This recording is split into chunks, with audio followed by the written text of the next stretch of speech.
and Izatt.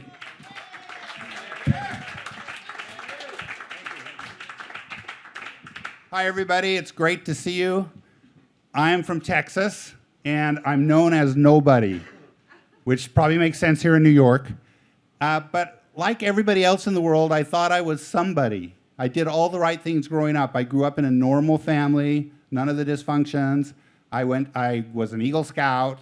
I went to college. I got a good degree. And then I came to New York City and went to work on Wall Street.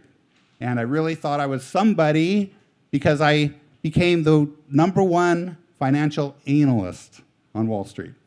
I worked for all those great investment banks like Lehman Brothers, bankrupt, Bear Stearns, bankrupt.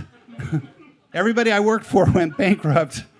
And I promise you, I did not cause the financial collapse, any of the financial collapses. And I never went to jail. A lot of my friends went to jail, and I go to visit them. So I really did think I was pretty somebody. And then I went home, and I'd go home to my family, and we, for 44 years, go shopping every week, and we go to the same place, to Costco, and I push the cart, and she says, get the graham crackers and put them in, get the milk and put it in. And then one day, I saw a pineapple, and I thought, wow, this pineapple looks really, really juicy. It looks really good. I think that I will get a pineapple. So I took the pineapple, and I took the pineapple, and I put it in the cart, and then all of a sudden, somebody grabbed the pineapple, put it back on the shelf, looked straight at me and said, nobody eats that. I'm like, okay. And then I went to work one day, and they said, we have a new boss for you. He's a 32-year-old millennial. And I go, that's great. I've had a great career. So he called me in one day, and he says, look, you've been really, really successful. You've had a great career here. Have you ever thought about retiring? And I said, no, I've never thought about it. And he said, well, maybe you should think about it. And he said, look, you've got lots of money. You can go to Montana and live on a farm forever. And I said, that's true, I could do that. So I went home and I thought about it for a week. And then I came back to my 32-year-old millennial boss, and I said, I've been thinking about retiring, and I don't want to retire. I really love my job. I like what I'm doing, so I think I'll just keep doing it. And then he kind of looked at me. He said, well, you're a top-ranked analyst. Let me give you this to analyze. And I said, okay. And he said, let's suppose that on November 1st, we stopped paying you. What would you think about retirement in that situation? So I'm retired. And I figured that one out.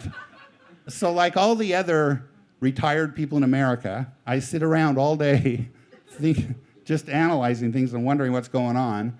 And I've been thinking recently about the fact that it seems like people aren't paying much attention to important anniversaries and holidays anymore. Do you all agree with me about that?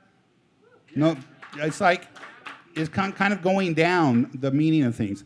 And a lot of important events pass us. And, just the other day, Tito Jackson died, speaking of the Jackson 5, right?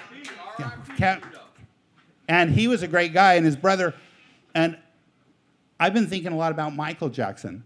And I've been wondering, why don't we remember him more? Why don't we pay more attention? And where is he buried, by the way? Does anybody know where he's buried?